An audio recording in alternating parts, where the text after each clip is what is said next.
Hey guys, Gandhi महान या शैतान के पार्ट 2 में आपका स्वागत है। पार्ट 1 में हमने देखा था कि क्या महात्मा गांधी भगत सिंह को बचा सकते थे। चलो अब शुरू करते हैं इस वीडियो को।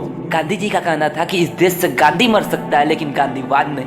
गांधी जी ने अपने राजनीतिक जीवन की शुरुआत इंडिया में नहीं बल्कि साउथ अफ्रीका से शुरू किया था। क्योंकि गांधी जी साउथ अफ्रीका से भारत 9 जनवरी 1915 को आए, इसलिए हम 9 जनवरी 1915 को भारतीय प्रवासी दिवस सेलिब्रेट करते हैं। अब हम चर्चा करते हैं गांधी महान या शैतान की। गांधी जी ने अपना पहला आंदोलन शुरू किया बिहार के चंपारण जिले से। क्योंकि अंग्रेज किसानों पर चंपारण में बहुत जुल्म कर रहे थे, अंग्रेजों ने कुछ ऐसा रूल बनाया था कि जो किसान 20 कट्ठे जमीन पर खेती करता है तो उसे अपने 3 कट्ठे जमीन पर नील की खेती करनी थी, जिसे हम 3 कठिया पत्ती कहते हैं। नील की खेती में परेशानी ये थी कि वहाँ की जड़ें इतनी गहरी हुआ करती थी कि जहाँ नील की खेती हो जाया करे वहाँ की जमीन बंजर हो जाया करती थी, जिससे किसानों का हर साल 3 कट्ठा जमीन बंजर हो जाया करता था। जिसके बाद गांधी जी ने 1917 में चंपारण सत्याग्रह किया और 3 कठिया पत्ती को खत्म कर दिया। क्योंकि आपको भी पता होगा कि गांधी जी हिंसा के विरोध में रहते थे और उन्होंने जितने भी आंदोलन किए अहिंसा के साथ किए। उन्हें अहिंसा की ये जो प्रेरणा मिली थी लियो टॉलस्टॉय से मिली थी। लियो टॉलस्टॉय रूस के महान लेखक थे, इसलिए गांधी जी कहा करते थे कि जब आपके गाल पर कोई एक तमाचा मारे तो आप अपना दूसरा गाल आगे कर दो। अब आते हैं 1919 के उस दौर में जब अंग्रेजों ने बड़ी क्रूरता से आंदोलनकारियों पर अंधाधुंध फायरिंग किया था। जी हाँ गाइस, मैं बात कर रहा हूँ 13 अप्रैल 1919 को हुए जालियांवाला बाग हत्याकांड की।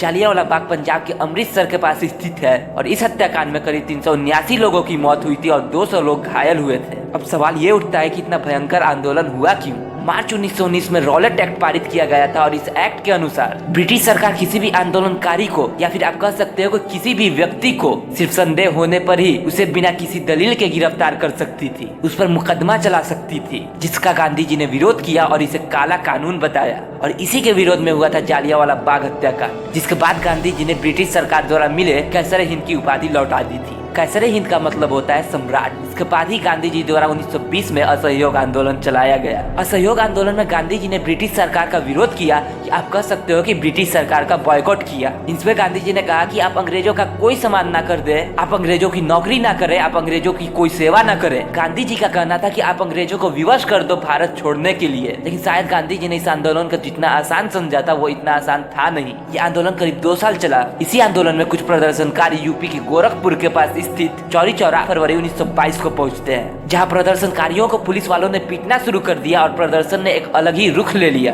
और चौरी चौरा पुलिस स्टेशन को जला दिया गया, जिसमें 20 पुलिसकर्मी जिंदे जल गए। क्योंकि गांधी जी अहिंसा को जरा भी पसंद नहीं करते थे, इसलिए 12 फरवरी 1922 को इस आंदोलन को उन्होंने वापस ले लिया, जिसके बाद 10 मार्च 1922 को गांधी जी को गिरफ्तार कर लिया गया और इन्हें 6 साल की सजा हुई थी, लेकिन इन्हें 2 साल के अंदर ही रिहा कर दिया गया। गांधी जी जेल से छूटने के बाद ही 1924 ईस्वी में कांग्रेस के अध्यक्ष बने। फिर 1930 ईस्वी में दांडी यात्रा, जिसे नमक सत्याग्रह कहते हैं, शुरू किया। अब ये सत्याग्रह हुआ क्यों? तो अंग्रेजों ने नमक कानून लाया था, जिस पर अंग्रेजों ने बहुत अधिक टैक्स रखा था, जिसके विरोध में गांधी जी साबरमती आश्रम से 6 मार्च 1930 अपने 78 साथियों के साथ दांडी के लिए पैदल निकल पड़े। दांडी वो स्थान है जहाँ उस समय नमक बना करता था। गांधी जी साबरमती आश्रम से 390 किलोमीटर पैदल चलने के बाद 24 दिनों में दांडी पहुँच गए। इस सफर की शुरुआत गांधी जी ने भले ही 78 लोगों के साथ शुरू की थी, लेकिन दांडी पहुँचते पहुँचते करीब 20,000 लोग उनके साथ इस यात्रा में शामिल हो गए। गांधी जी 6 अप्रैल 1930 ईस्वी को दांडी पहुंचे थे और इसी दिन उन्होंने सविनय अवज्ञा आंदोलन शुरू कर दिया था। गांधी जी के विरोध करने का तरीका देखो, सविनय अवज्ञा का मतलब ही होता है कि विनम्रता से विरोध करना। फिर 1940 ईस्वी में गांधी जी ने व्यक्तिगत सत्याग्रह, जिसे दिल्ली चलो आंदोलन भी कहते हैं, शुरू कर दिया। इसका नाम व्यक्तिगत सत्याग्रह इसलिए कहा गया क्योंकि इस सत्याग्रह में हर एक व्यक्ति को भाग लेने को कहा गया। फाइनली